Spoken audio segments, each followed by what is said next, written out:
Welcome back, amigos, to part 5 of the further adventures of Zorro as he rides again.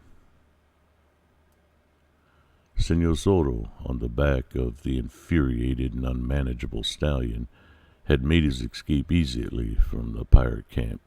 There was no question of him being overtaken, but for a time there was grave question of Senor Zorro stopping the steed he rode. Over the crest of the slope, the animal beneath him plunged down into a ravine and galloped along it. Senor Zorro sheathed his sword and held on to the horse's mane. He bent low in the saddle to avoid the tree branches that promised to sweep him from the animal's back. "Dios," he muttered, "this is as bad as the battle." Some distance the frightened horse traveled, and then he made a great circle and returned toward the pirate camp, but Senor Zorro had no wish to return there too soon, lest he be captured in the vicinity.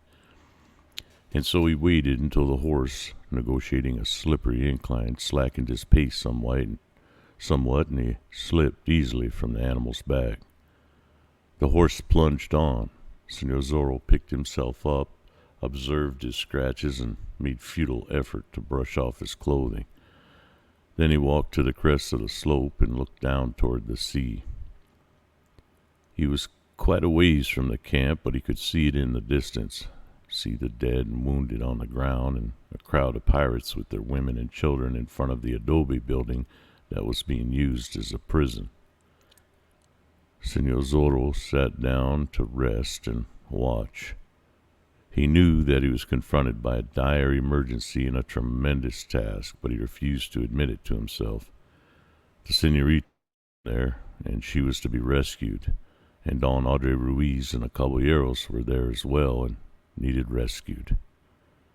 Senor Zorro, after breathing a spell, got up and walked slowly along the crest of the slope among the stunted and wind-twisted trees, making certain that he could not be observed from the camp. He came a distance nearer and watched for a time again, and he saw Captain Ramon. If it had been in the mindset of Senor Zorro to await the night before descending into the camp, that idea had left his mind now. He hurried forward speedily as possible, stopping now and then to listen, for fear some of the pirates may have been sent to search for him. He did not know, he could not think, how he was to enter the camp in the broad light of day without escaping discovery. And he could do little single-handed against the victorious pirate crew. Yet the plight of the little senorita called him to action, and he knew something should be done at once. And suddenly he stopped, for he smelled smoke. Almost silently he crept forward along the brush and came to a small clearing. There he saw a hut, the chimney of which smoke was issuing. Senor Zorro circled the hut, but saw no human being. He went to the crest of the slope again and saw a woman struggling down it toward the pirates' camp, a woman bent and old.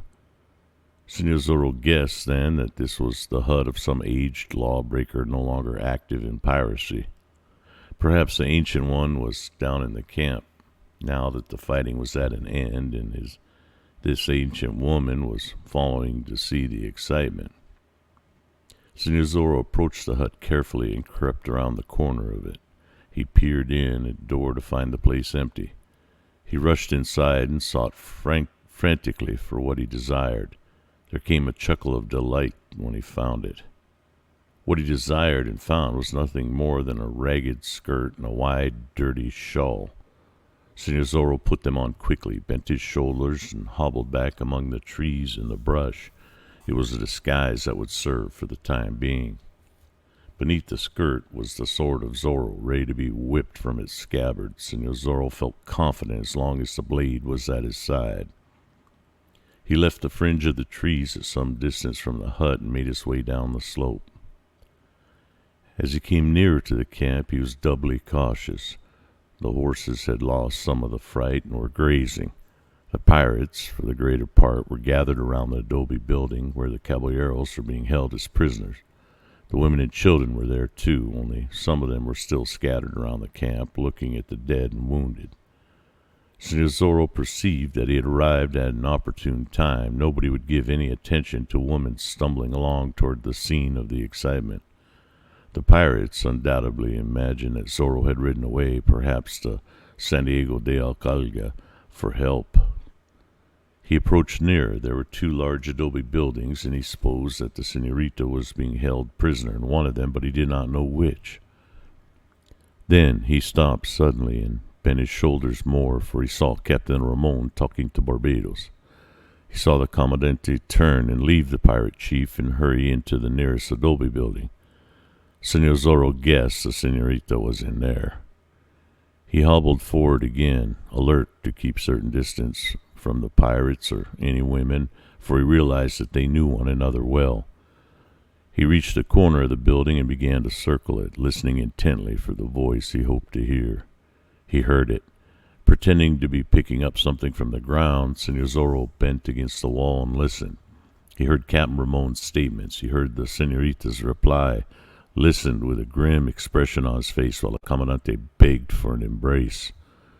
It would be perilous to enter the building now. Senor Zorro knew Ramon would call the pirates, but perhaps he could be silenced first. However, there could be no hesitation. The senorita was there, being affronted, and was to be spared insult. Senor Zorro saw the window and guessed that he could manage to struggle through it.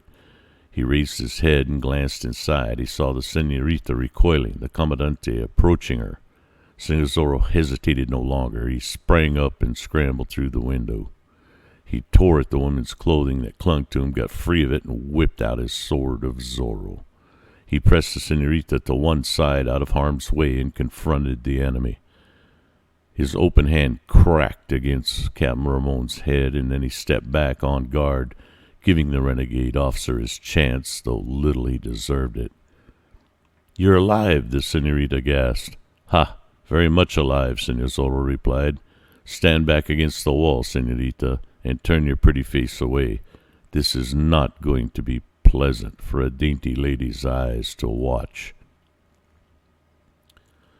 The face of Captain Ramon turned livid as he struggled to get his sword from the scabbard. There was a look of fear in his countenance, too. "Zorro," he cried. "Senor Zorro, eh?" "Si, Zorro," came the answer. "There is not water enough in all the sea to drown me while there remains something to be avenged. We have crossed blades before, senor, and I have marked you, but this time shall be the last. A fatal wound this time, Capitan. It's an honor that I do not cut you down without giving you a chance to defend yourself."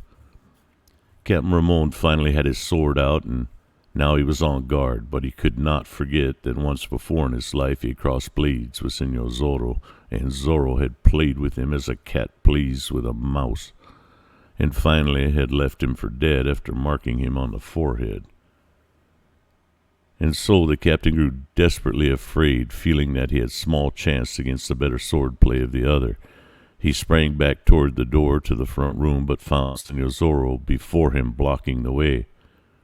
"Are you a coward that you would run?" Zorro taunted. "A pretty soldier, by the saints." "Ha, Senor Zorro is here," the Commandante shouted at the top of his lung power. "Zorro is here. To me, pirates." He had no time to say more. Senor Zorro's face assumed an expression of grim determination, and he advanced swiftly. But Captain Ramon had found another method of protection for the time being. He sprang back beside the senorita, grasped her roughly, and held her before him, shielding his body with hers. And he continued his shouting, hoping to attract the attention of Barbados and his men. "Poltroons," Zorro sneered. "Coward and a dog." "Fly, Diego," the senorita begged. "The pirates will be here and take you. When I have slain this errant coward and rescued you, and not before," Senor Zorro declared. He danced toward Captain Ramon again, but the Commandante was back in the corner now, holding the senorita close before him, and Senor Zorro was afraid to attempt a thrust. The senorita made a struggle to get free, but found that she could not. In the other room, the woman Inez had heard the tumult and the words. She had dared to open the door crack and peer inside, and then she had closed the door again and barred it quickly, and hurried into the open. "Barbados!" she shrieked. Sanchez, fiends of hell, Senor Zorro is here trying to kill the captain. Come and take him. Barbados heard and understood her shrieks, as did some of the others near. They rushed across the open space and crowded into the front room of the building. From the storeroom came the sound of Zorro's voice. Hide behind a woman, coward? Come out and fight, poltroon. Come out, renegade. Is there no insult strong enough to bring you forth? Barbados motioned with one hand. Inez unbarred the door and threw it open. Into the storeroom tumbled the pirates, their blades held ready. Take him alive, Barbados thundered. Catch me this land pirate unhurt. Senor Zorro whirled to confront them. He darted to a corner and threw up his blade. He sprang forward a few steps, wounded a man, and retreated again. But he knew the weight of numbers was against him in such cramped fighting quarters, and he could not get to the window and make an escape. They hurled themselves upon him, buried him beneath their combined weight, disarmed him, and forced him to his feet again. They lashed his hands behind his back, and Barbados, now that it was a safe thing to do so, stalked forward and spat at him. So, Senor Zorro, we have you in our hands again, Barbados said. This time it will be fire or steel instead of water, since you seem to swim so well. And this time, senor, we make a real ghost out of you. Captain Ramon lurched forward, his face purple with wrath. Do with him as you will, he said to Barbados, but let me have a hand in it. Ha, you had your chance, Captain, a moment ago, and did not make much of it, Barbados replied, grinning. I'll have him put in the other adobe building with the caballeros. Fiends of hell will take him away. The senorita made an attempt to get forward, but the pirates thrust her back. They took Senor Zorro away, and grinning Barbados followed him. The captain turned to face the senorita once more. Senorita, you must try to understand, he said. I could not act or speak in any other manner. The pirates must think that I am one of them, else I cannot get to San Diego de Alcalá and fetch my soldiers. There is small need of further pretense, senor, she replied with much scorn in her manner. I know you for what you are. You are inclined to show bravery now that you know this Senor Zorro is alive, eh? He said. But will he live long in the hands of these pirates, some of those friends he has slain? This Barbados loves ransom money, but Don Diego Vega is one man who will never be ransomed, for Barbados loves vengeance too. I cannot endure your presence any longer, she said. Leave me alone with my sorrows. Nor can I endure your scorn much longer, Captain Ramon replied. Has it occurred to you that you're in my power completely if I will it so? Now you show your true colors again, senor, and there is always death. And torture, Captain Ramon added. That will befall the Senor Zorro, no doubt. Torture, she cried. Ha, real torture, such as only these beasts of pirates know how to inflict, he declared. No man can stand against such a thing for long. He'll beg and shriek for the release of death when the pain begins. No, no, she cried. And you'll be forced to watch it, no doubt, the Commandante continued. Barbados, his men say, is a master of hand at torture of all kinds. They'll chip at him with their knives, sear his flesh with white-hot brands. Senor, for the love of saints, you do not like the picture? Wait until you see the reality, which will be much worse than words can paint.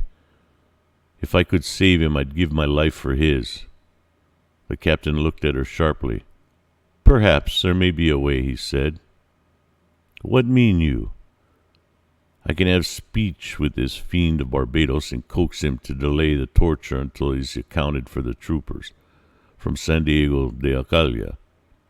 The troopers will account for him and his men instead, of course, and then Senor Zorro and the caballeros will be released. And you will do this? She cried. Ah, senor, if you only would. I can do it, senorita, at a price. And what is that price? She asked. You are the price yourself, senorita. Beast. Is that the way to save Senor Zorro, by calling me a beast? The captain asked. All that I ask is an immediate marriage. Would it be an ill thing to wed one of His Excellency's officer? I cannot. My heart is not my own. Can you hesitate? The captain asked. One way. You'll be my wife, and Senor Zorro will be saved from the torture and will be set free. The other way, senorita, he will be tortured until he dies, and you'll come to me unwed. Oh, she gasped, that a man could be such a fiend. Love drives men to do strange things, senorita. Love, she cried, you know not the meaning of the word. To love is to be gentle, cherish, and protect. I know the meaning as it appeals to me, the captain declared, and I have scant time if you are to agree. Fray Felipe is in the camp, and he can wed us. Barbados is afraid to affront a Fray and will not see Felipe harmed. So he lets him roam around, though he is watched. I cannot. Very well, senorita. It is for you to make the decision, but I'm afraid that the pirates will have their way, and their way will not be a gentle one. Can you not be a proper man? She cried. Can you not save him without exacting such payment? For once in your life, senor, can you not show yourself a caballero? Save him and let him claim you? Ramon asked. You're asking far too much. Is there no other way? None, he replied. There are certain things that you must do. Be my wife, and I will save Senor Zorro by fetching the troopers from San Diego de Alcala. And afterward, you must say that I did not but trick the pirates, and that you wed me in gratitude for saving you from them. Such falsehood would not come easily from my lips, senor, she said. And how can I trust you? How do I know that you would fetch the troopers? I'm not afraid to make a bargain, he told her. You need not wed me until after the pirates are defeated and the caballeros are released. That is fair enough for both, is it not?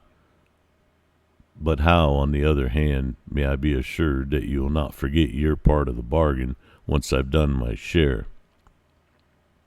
Senor, she cried, her face flaming, would a daughter of the Pulidos break her given word?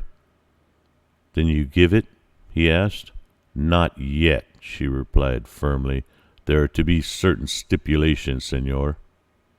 And they? He questioned. I must see Senor Zorro alone and speak to him and explain just what I intend to do. I would tell him the truth, that you will save him and the others if I wed you. I would not have him think my heart is one that can be changed so easily. Ha! After that you'd have to save him against his will. He would not accept the sacrifice. Then will I save him in despite of myself, she declared, and you need not fear for the future in such a case, senor. Once we are wed, Senor Zorro would not raise his hand against you if I asked him not to do so. Perhaps it may be arranged, Captain Ramon said. He was plotting more even as he spoke. He did not see how he could lose in this game if he fetched the troopers, and the pirates were wiped out and the caballeros saved, and Senorita would keep her word if she'd given it. Men might despise him for taking advantage of the situation, yet he would be safe, and perhaps for a small sum he could save this Senor Zorro killed yet. And if the pirates, through some fortune of war, managed to be victorious over the troopers, then Captain Ramon could do the other thing, simply seize the senorita, give Senor Zorro up to torture, and remain a renegade, perhaps even become a pirate chief himself in the future. I will speak to no other man, Senor Zorro only, she said, and she seemed to hesitate. I will not betray your double-dealing to the pirate crew, for that would defeat all our ends and mean death for Senor Zorro and the caballeros, and much worse for me. But I must speak to Senor Zorro a moment before I give you my decision in the matter. I will try and arrange it with Barbados, the captain replied. Come into the other room and let the woman guard you until I return. You must play the game well if you would be successful, and there is scant time. I should start my ride to San Diego de Alcala as quickly as possible. Captain Ramon hurrying outside, found Barbados in the open space before the other adobe building. The pirate chief, it was easy to see, had been drinking heavily of rich, stolen wine.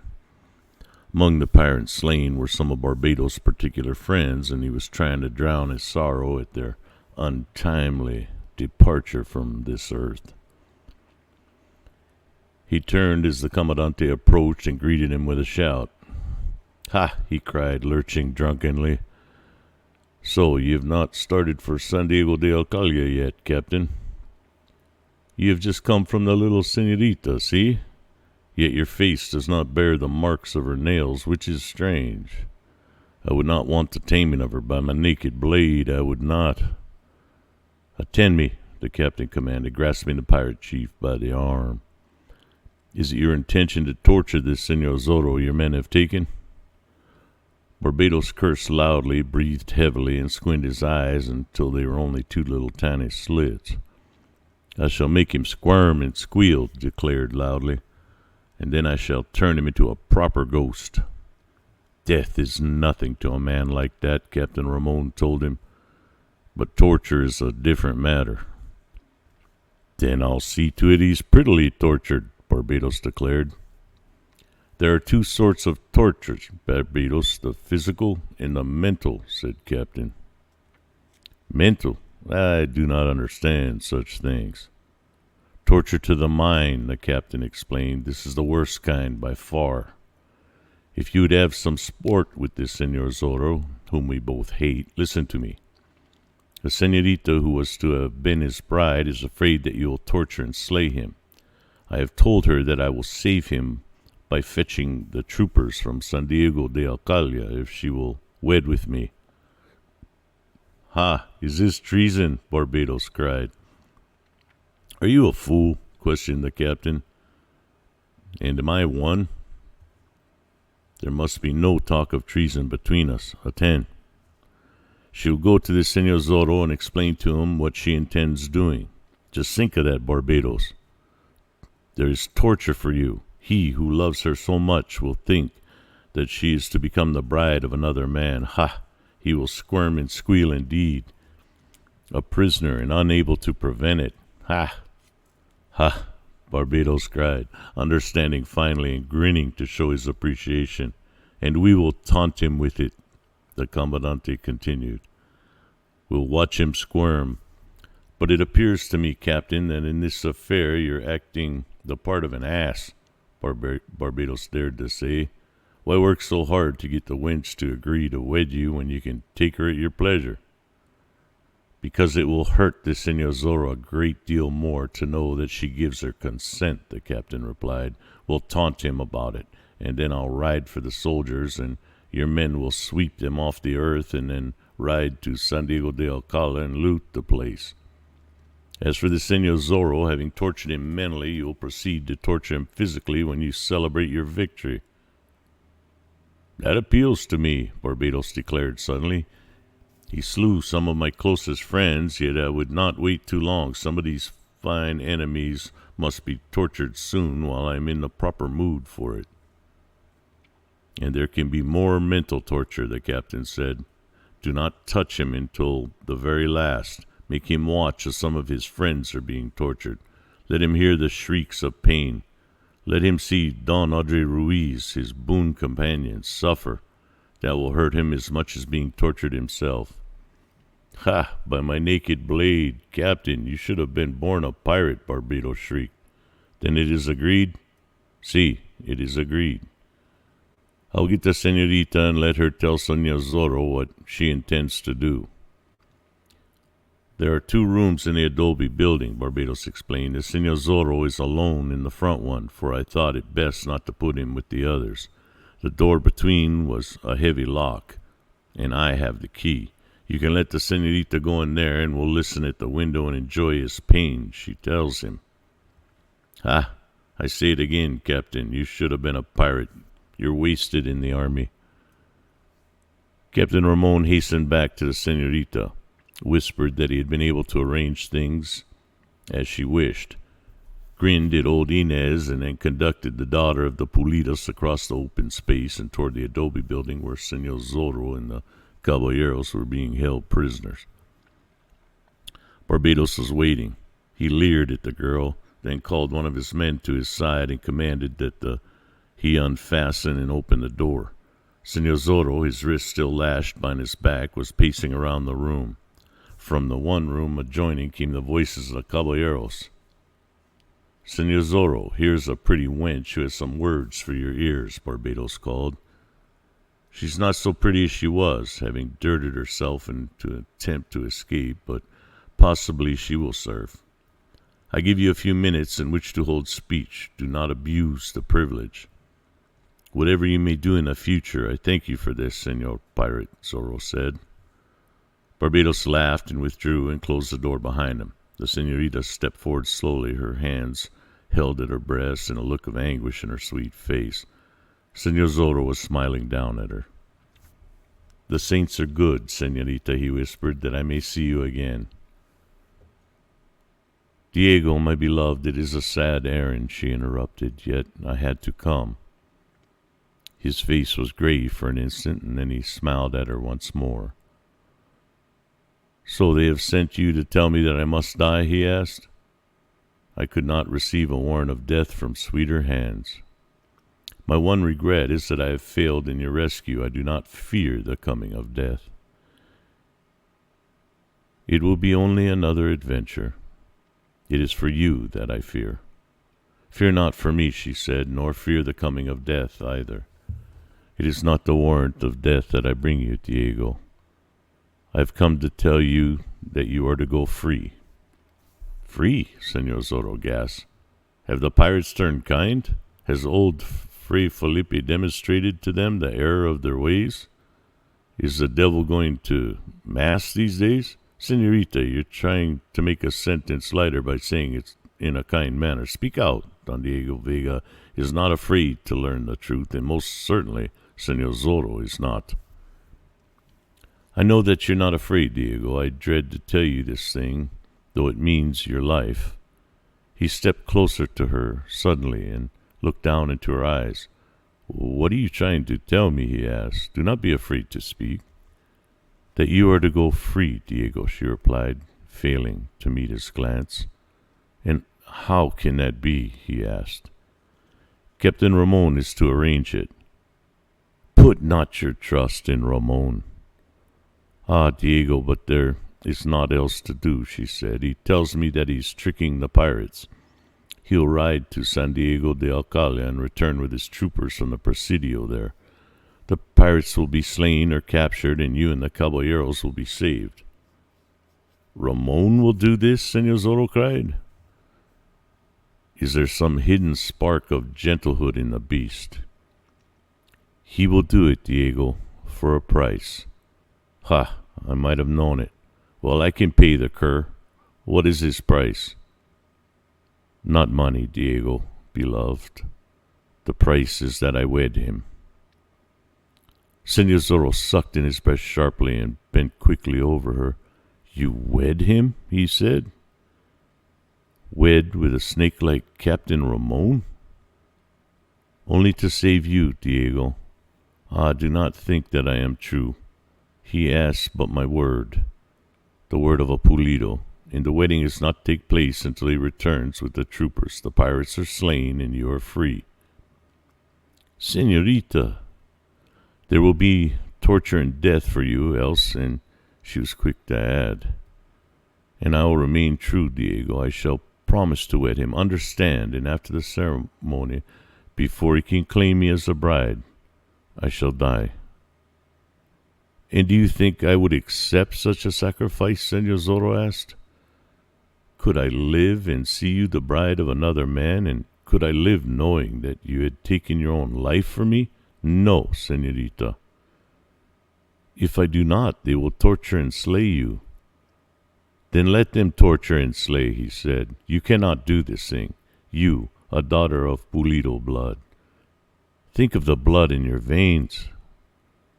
"I could not be his wife except in name, but I can die," she said, "only the thrust of a dagger after the ceremony."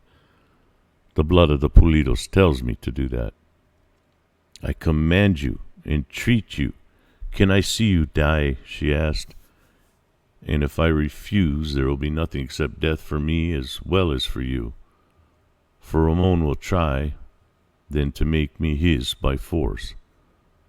Better to die in defense of your honor, senorita, than to have your fair name linked with this even for a moment, Senor Zorro declared. I demand that you refuse to do this thing. Ah, senorita, all hope is not gone. They have taken my sword and they have bound my hands, but I am not helpless entirely. The spirit of Zorro still burns in my breast. Given but a little time and I will win through. Diego, if we could work for a time, he said. Perhaps I can hold him off for an hour, she whispered, but no longer than that. I'm sure. And there may be a way. I've thought of something. What is it? Whisper, she commanded. I'm sure that they're listening outside the window. Pretend that all is agreed between us. Let me embrace you. Barbados and Captain Ramon not only were listening, but they were peering through the window, and now they saw her go close to him, press up against him, and saw her arms go around him, as though in a last embrace. But her back was toward the window, and they could not see all. For as she pressed against him, the little senorita took from her bosom the dagger that the woman Inez had given her when she had attempted to make her escape, and which had been forgotten afterward. She reached around him, even as she buried her head against his breast, and saw the sharp dagger at the cords that bound his wrists. Careful, she warned. Hold the ends of the rope so they will not know that you are free. See, he breathed. Never in all the world was there ever a senorita like you. Hope sings within me again. Do not let it show in your face, she warned. Her hands crept to the front again. She slipped the dagger into the sash around his waist. She knew that he felt it, and he knew that it was there. And then she stepped back and raised her voice so that those at the window could hear. It's the only way, Diego, she said. I must leave you. I cannot endure this scene any longer. Take my lips, Diego, for the last time. She raised her head and her eyes closed. He bent forward, their lips touched, and then she gave a little cry as though in pain and rushed back towards the door, and Senor Zorro remained standing against the wall, anguish in his countenance. Barbados opened the door and let the senorita out of the room and then closed and fastened the door again. Captain Ramon hurried up to her. You have decided, senorita? He asked. Almost am I ready to give you my sacred word, but not quite, she replied. It is a terrible thing for me, senor. Give me but 1 little hour. Let me go to old Fray Felipe and have him pray with me. I'm growing tired of waiting, Captain Ramon said. I should be on my way already. Why not decide now? You'll have ample time to return with the troopers long before nightfall, she whispered quickly, as Barbados turned away to howl an order at some of his men. Give me only an hour, perhaps less. Very well, an hour, said the captain, but no longer. I'll find a fray for you and put you both in one of the huts under guard until you can make up your mind. Senor Zorro fought the battle of his life after the little senorita had gone and the door had been closed and barred to keep from showing his elation in his face. His hands now would be free at any time he wished to drop the ends of the cords that bound his wrists. He had a hidden weapon in his sash about his waist. Given these minor advantages, Senor Zorro felt that he could disconcert his enemies again, else fail to be Zorro. But the expression in his face did not change as he walked slowly around the room and finally came to the stop before the window and glanced across the clearing and the beach toward the glistening water of the bay. He looked like a man devoid of all hope, expecting the worst. Not so very far away was a small hut, before the door of which were 2 of the pirates that sat on guard. Senor Zorro was well aware of the fact that the weapons of the captured caballeros and those of their comrades who had been slain were in there, and that his own beloved sword was in there also, waiting to be claimed by him. And as he watched, Sanchez rode wildly into the clearing on a magnificent horse, undoubtedly stolen from some great hacienda. Barbados' lieutenant dismounted and allowed the animal to wander near the hut while he hurried in search of the pirate chief with some report. These things Senor Zorro saw quickly and then hurried back to the door that opened to the other room. It was barred and locked with a strong lock. Zorro had no tools with which to open it. He could not unfasten it and release his friends, but he could hold speech with them. He made certain nobody was near the window to overhear, and then kicked against the door to attract the attention of the caballeros. "Audrey," he called in a guarded voice. There was silence for a moment, and then he heard a whisper from the other side of the door. "See, I have another chance, Audrey. The señorita has cut my bonds and given me a dagger. It's a poor weapon, but better than none. It would avail us nothing for me to let you out if I could, for the pirates greatly outnumber us, but I can try to escape and ride to San Diego de Alcala for troopers." "Good, Diego, my friend. I know not what may happen before I'm able to return. Ramon is in the camp and up to some sort of devilry. But should you escape, look to the señorita."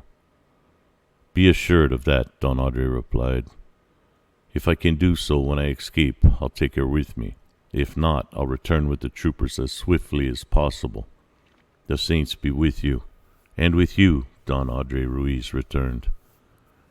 Senor Zorro walked slowly away from the door and approached the window again. The horse Sanchez had been riding was now but a short distance from the adobe building. The two guards were squatted before the hut wherein the captured weapons had been stored, drinking and talking. The other pirates were in the distance, walking around, stretched in the shade of the huts, gambling, shouting, and quarreling. Senor Zorro knew well that it would profit nothing to get those weapons in the hut, for the caballeros could not be liberated quickly, and so the element of surprise and attack would be lost. Moreover, were they liberated and their swords in their hands, they would only be cut down by the pirate crew after they had taken their toll. Senor Zorro wanted his own sword, but did not know whether there would be time for him to get possession of it. He would not dare to stop to attack the two guards. He decided quickly to seize the horse and ride with speed he could toward the distant village of San Diego de Alcala and get help from the Presidio, and return to the work of rescue with an armed force behind him. Back to the door he hurried. "Audrey," he called softly, "see? Raise a din in there, create a bedlam of sort, and 'twill help me vastly. Pretend to be fighting among yourselves." He did not have long to wait. He could hear Don Andre Ruiz whispering instructions to the other caballeros, and almost instantly they began shrieking at one another, pounding on the heavy door, making a bedlam of noise. Senor Zorro hurried across to the outside window and called the guards before the hut. "Come here," he shouted. "The prisoners are fighting and slaying one another." But they refused to leave their posts. Senor Zorro hoped that they would do. Instead, they shrieked the news at Barbados, who was not far away, and he ran toward the adobe building, and followed by Sanchez and a half dozen of the men. They unbarred the door and burst in the open room. Senor Zorro, who stood back against the wall, gazing at the door of the adjoining room as though trying to decide what was taking place inside. From the other side of the door came shrieks and cries and sounds of blows. "Fiends of hell," Barbados swore. "They'll slay one another, and then there'll be neither torture or ransom. Unfasten the door and stand ready to drive them back if they try to make an escape, and two of you guard that outside door also." One glance he flung at Senor Zorro, to find him standing against the wall as if his attention were concentrated on the other room. But as Barbados turned toward the door again, Senor Zorro shifted along the wall for a distance of a few feet and glanced toward the door through which he would have to go to freedom. He waited until the other door was about to be thrown open, until the pirates in the room had their attention centered there, and then Senor Zorro dropped and the severed cords from his wrists, wriggled his fingers for an instant to restore the circulation of blood, and suddenly brought his hands round the front of him. He tore the dagger from his sash where the little señorita had put it. Forward he hurled himself. Just as the other door was open, he took the two men before him by surprise. One he hurled aside, the other he was forced to wound slightly to get him out of the way. Past them he dashed, even as they shrieked the intelligence that he was escaping. Out into the open he darted and straight toward the horse that Sanchez had ridden into the clearing. He would have no difficulty getting to the horse, he saw, but his escape was all that he could negotiate it. A glance told him that Senorita was not in sight, and he had no time to search the entire camp for her. The pirates were rushing toward him from every side, attracted by the tumult. Barbados behind him was shrieking commands and foul oaths. The dagger held between his teeth, Senor Zorro dodged two men before the hut and vaulted into the saddle, kicked at the animal's flanks, and was away. Behind him a pistol barked, but the ball flew wild, and he could hear the insane roar of rage that Barbados gave because he had missed the target. It was a flying target now. Senor Zorro bent low over the horse's back and kicked frantically at the animal's flanks again. Straight across the clearing, he guided the animal toward the trail that ran to the crest of the slope. Another pistol roared behind him, but he did not even hear the shrill whistling of the flying ball. He wished that he might make search for the senorita, but he was afraid that capture might result if he tried. And were he captured again, Barbados would make short work of him. It were better to get away free and return later to rescue. He was approaching the edge of the camp now. He knew that there were some mounts with saddles and bridles on, and that there might be a pursuit. Once over the crest, he would have a chance. The pirates would not dare follow him too close to San Diego de Alcala, and that was only 8 miles away. And then he saw, just ahead of him, Captain Ramon. The Comandante was drinking from a bottle and taking to some women of the camp. He whirled around when he heard the mad pounding of the horse's hooves, and Senor Zorro saw his face go white as he struggled to get his sword from his scabbard. The Comandante had recognized him. The women shrieked and fled. Captain Ramon has his sword out, stood his ground. Straight toward him, Senor Zorro raced the horse, bending forward, dagger held in his right hand again. Now he wished he had his beloved sword. But Ramon sprang out of the way just in time and swung his blade in a vicious blow. It missed Senor Zorro and struck the horse on the rump, inflicting a minor cut. It had the effect, however, the frightening animal more. Up the slope he raced, and Senor Zorro sat straight in the saddle and shrieked at the top of his voice, "Atención, a caballero's near." It was not merely in the spirit of bravado. It was to let the little senorita know, if she did not already, that he was free and riding wildly for help. In that instant, as he watched the singing Zorro racing up the slope toward the crest, Captain Ramon realized that his future was hanging by a very thin thread. Were he to protect his own interests, he must move swiftly. He sensed that Senor Zorro would make a mad ride for San Diego de Alcala and pour the story into the ear of the Comandante of the Presidio there, and it was highly imperative that Captain Ramon tell a far better story and tell it first. Ramon managed to return his sword to its scabbard, and then he raced with what speed he could toward Barbados and the others who were following lurchingly in Senor Zorro's wake. He grasped Barbados by the arm and hurried him aside. "What happened?" the Comandante demanded. "The fellow tricked us in some fashion," Barbados declared with an oath. "His hands were untied, and he had a dagger. If that pretty wench we let him speak with—" "Attend me," Ramon cried.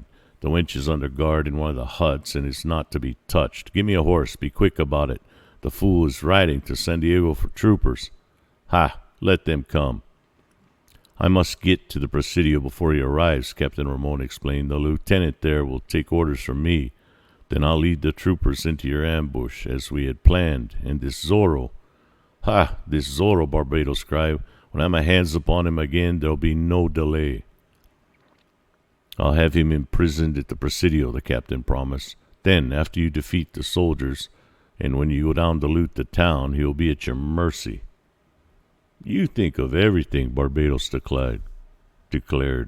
"I say it yet once again, you should be a pirate." One of the men, understanding more than his fellows, had fetched the captain's own horse with saddle and bridle on it. The captain sprang into the saddle. "Arrange the ambush at the head of the canyon, as we planned," he told Barbados. "Do it without delay. I'll lead the troopers straight into the trap." Then he touched spurs to the animal and bestrode and dashed up the slope in the wake of Senor Zorro. Captain Ramon was an excellent horseman, and he rode an excellent mount. Moreover, he had been through every mile of that country with his troopers some time before. He knew the shortest route to the Presidio at San Diego de Alcala, and felt he was quite sure that Senor Zorro did not. Reaching the crest of the slope, Captain Ramon stopped his horse beneath the trees and watched and listened for a time. From the distance there came to his ears the drumming of horses' hooves.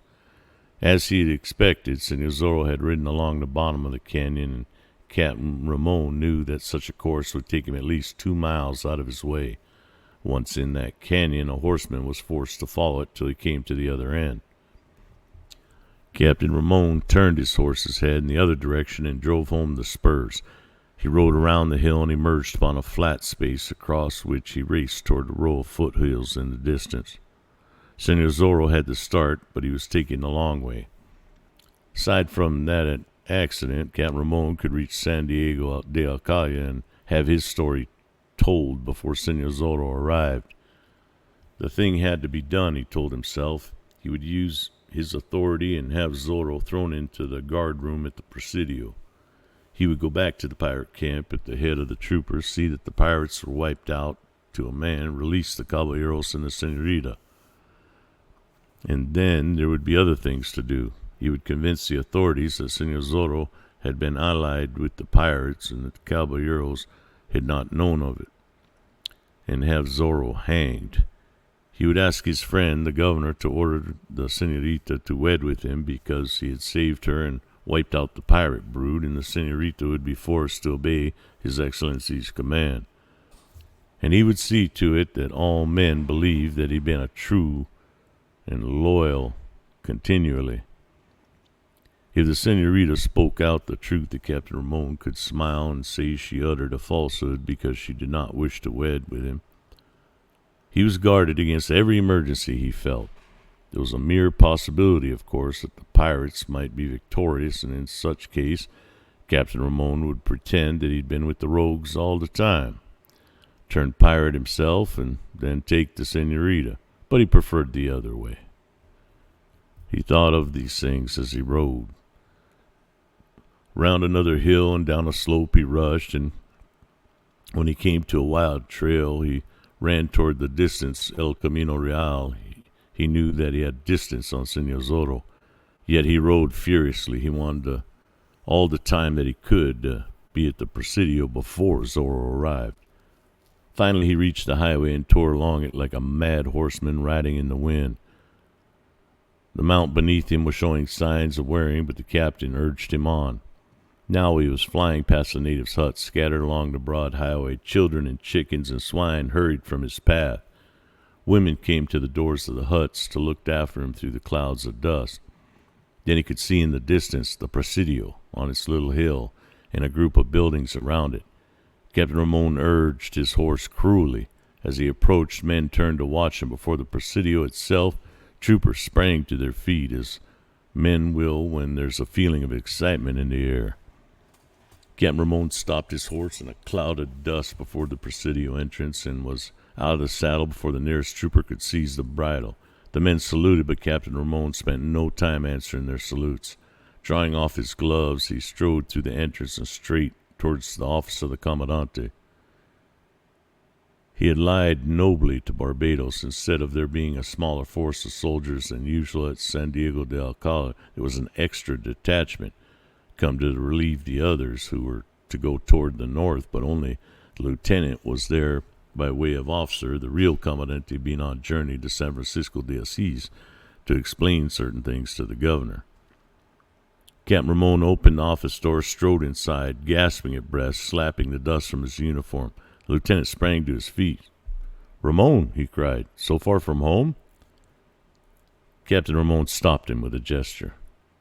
"Have your trumpeter sound the assembly and gather your men while we talk," he commanded. "This is serious and urgent." Lieutenant was a good soldier and did not question. He sprang to the door and called out the order, and almost immediately the commanding notes of a trumpet rang through the place. Then the lieutenant closed the door and hurried back to the long table in the middle of the room before which Ramon was sitting. "Pirates, within 8 miles of you," Ramon declared. "They have a large camp. 3 nights ago they raided Reina de los Angeles. The news has reached us. Ha! I followed by land and approached their rendezvous at an early hour this morning. They abducted Senorita Lolita Pulido. Some caballeros pursued them by sea, fought, and were overcome. Many are being held prisoners for ransom and torture. The senorita is a prisoner also." "Where?" the lieutenant asked. "On the coast, a bit north. I lurked about the camp and made some discoveries. Senor Zorro is mixed up with them." "Zorro?" the lieutenant gasped. "The same. His wild blood is broken out again. The senorita is of the opinion that he's followed to rescue her, when in reality he had stolen her. He was to have married her, but is eager for lawlessness, it appears, and this will be the end of that fiend." "Ha!" the lieutenant gasped. "If—" "Attend," Ramon interrupted. "I've overheard a plot. Zorro is to ride here wildly and tell you of the senorita and the caballeros being held by the pirates. It's his intention to lead back the troopers and lead them into an ambush." "By the saints!" "So that the pirates will wipe out all of your men, and San Diego de Alcala will be unprotected." "The fiend!" the lieutenant gasped. "Call 6 of your trusted men and have them ready. When he enters and begins his story, have him seized. Throw him into the guardroom and put him in the maniac shirt. Then I'll help you lead the troopers. I know where the ambush is planned. We'll attack in the rear, save the caballeros, and rescue the senorita, and gain considerable credit. Promotion will come to you." "It's agreed," the lieutenant said, his face beaming. "Be quick about it. I'll disappear while Zorro tells his tale. Seize him, throw him into the guardroom, put him in the maniac's shirt. Leave 2 men to guard him. When we return, we'll see that he's punished for his perfidy. Caballero or not, he'll be hanged for this." Lieutenant sprang from his chair and issued the necessary orders. The door was hurled open, and Senor Zorro rushed into the officer's room. On the occasion of this meeting, it was Senor Zorro who was properly astonished instead of his foe. Captain Ramon had been the last person he had seen in the pirates' camp. He had ridden at great speed, and yet there was the Comandante ahead of him, at the Presidio, in San Diego de Alcala. But it did not take Senor Zorro long to guess the captain had taken advantage of some shortcut across the country and so arrived first. And since he was here, Senor Zorro found himself in something of a predicament. For weapons, he had only the short dagger and his courage. The element of surprise upon which he generally depended was acting against him instead of for him in this present encounter, but he did not despair. He took 2 quick steps forward, and the dagger suddenly was in his right hand. He glanced quickly at the lieutenant, who had picked up his sword from the long table and was drawing it from the scabbard, when he whirled toward Captain Ramon, who already had his sword ready for use. "So," Senor Zorro cried, "you got here ahead of me, did you, renegade, traitor?" "'Tis you who are the renegade and traitor," Captain Ramon declared, "friend of pirates." "Ha! So that's the tale you've told," Senor Zorro gasped. "Lieutenant, I am Don Diego Vega of Reina de los Angeles. Perhaps you have heard the name." The lieutenant also has heard of Senor Zorro and knows that he and Don Diego Vega are one and the same man. Captain Ramon said before the other officer could even reply. Captain Ramon felt some small degree of courage now, since Senor Zorro had no weapon except his dagger. "Ha! Who has not heard of Zorro?" came the reply. "And it is not to be expected that one of His Excellency's officers will go far out of his regular way to do Senor Zorro any service. Yet an officer will serve his duty, and there are certain things to be considered, Lieutenant. In a pirate camp a few miles from this place is a senorita of proper blood and several caballeros who must be rescued before they are tortured. I've ridden here for help, having made an escape." "Made your escape?" Captain Ramon cried. "You came here purposely with the story to lead the soldiers into a trap, you mean."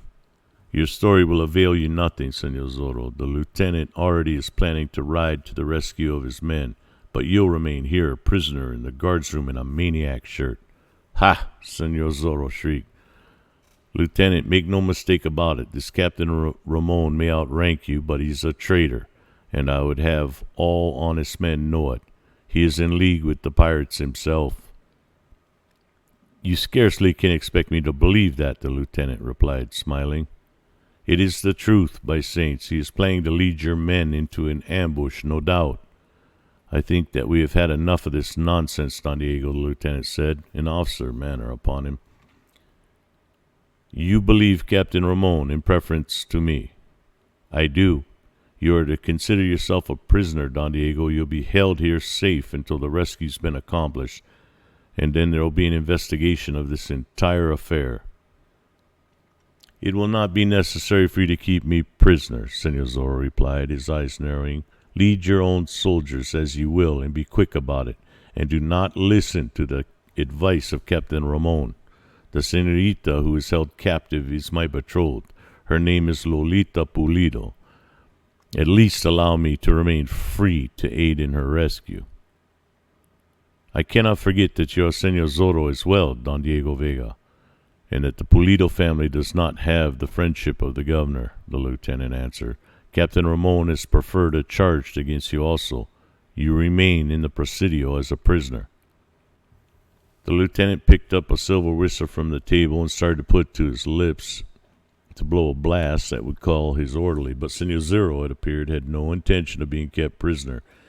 He glanced swiftly toward Captain Ramon again and then darted forward. The lieutenant's whistle was knocked from his left hand, but Senor Zorro did not succeed in getting possession of the officer's sword as he hurled him aside.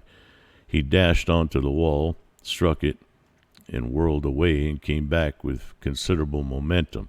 Captain Ramon had started toward the door, but as he put out a hand to pull the door open, Senor Zorro grasped a small stool that stood at one end of the long table and hurled it with precise aim. It struck the captain's arm and caused him to recoil with a cry of pain. The lieutenant was young and enjoyed the recklessness of youth. He bellowed his challenge and charged. Senor Zorro caught his sword against the dagger and warded off the blow, but to do so he was compelled to give some ground, and so Captain Ramon got to the door and opened it. Troopers, he cried, help, this way, your commandante is attacked.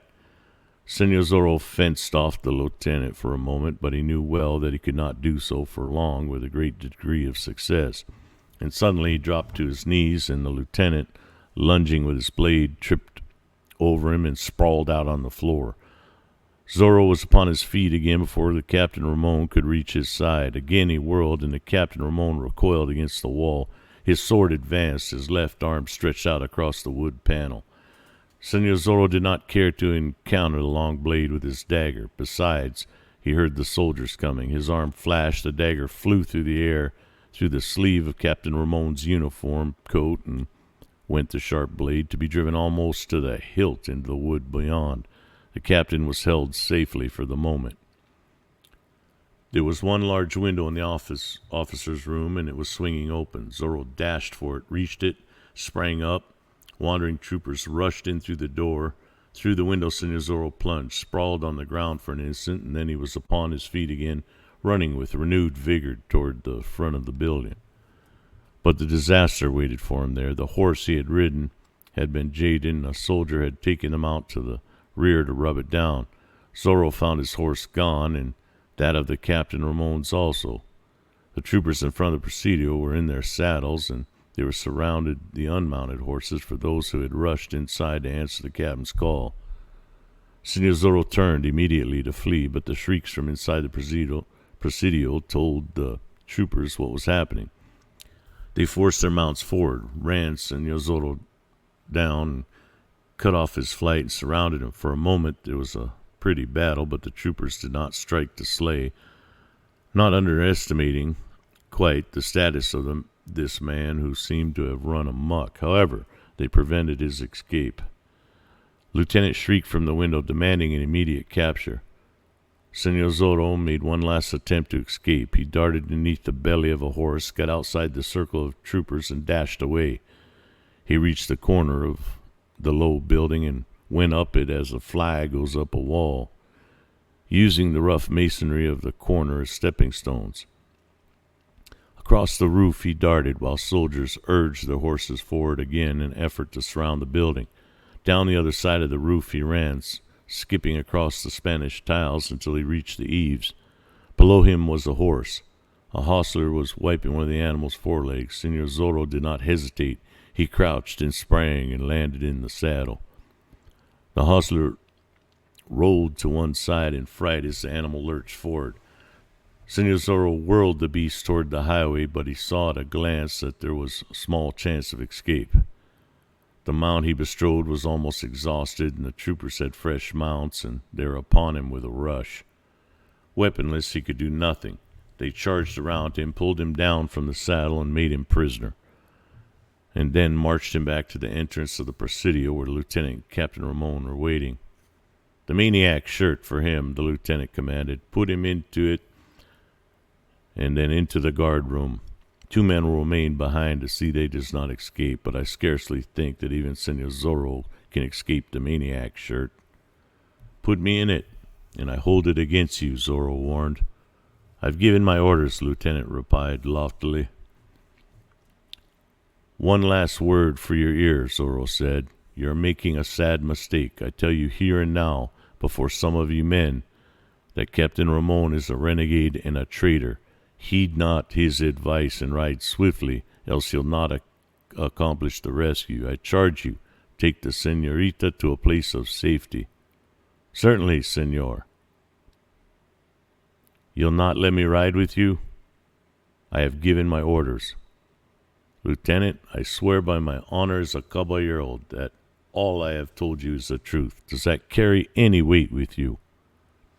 It seemed to carry weight, for the officer hesitated. A caballero does not pledge his honor lightly, but how could it be possible that an officer like Captain Ramon could be anything but loyal and true? And Captain Ramon himself, decided the lieutenant. "For a caballero to swear by his honor is a great thing," the captain said. "Yet now and we find a man of caballero blood who forgets the honor that should be his, and we remember that you are Senor Zorro also." "Senor," Zorro began angrily. But the lieutenant cut him short. "I have decided," he said. "You will be held prisoner in the maniac shirt till we return. Take him away." Soldiers grasped him roughly and hurried him inside into the guardroom. There, Senor Zorro tried to fight again, but could accomplish nothing against so many foes.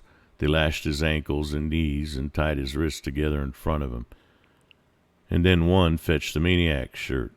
The latter was exactly what it was named, an instrument to be used on violent maniacs to prevent them from harming themselves or anybody else. It was a long bag of leather constructed so that a man could be slipped into it and bound, and the top of the bag then gathered around his neck with a leather rope.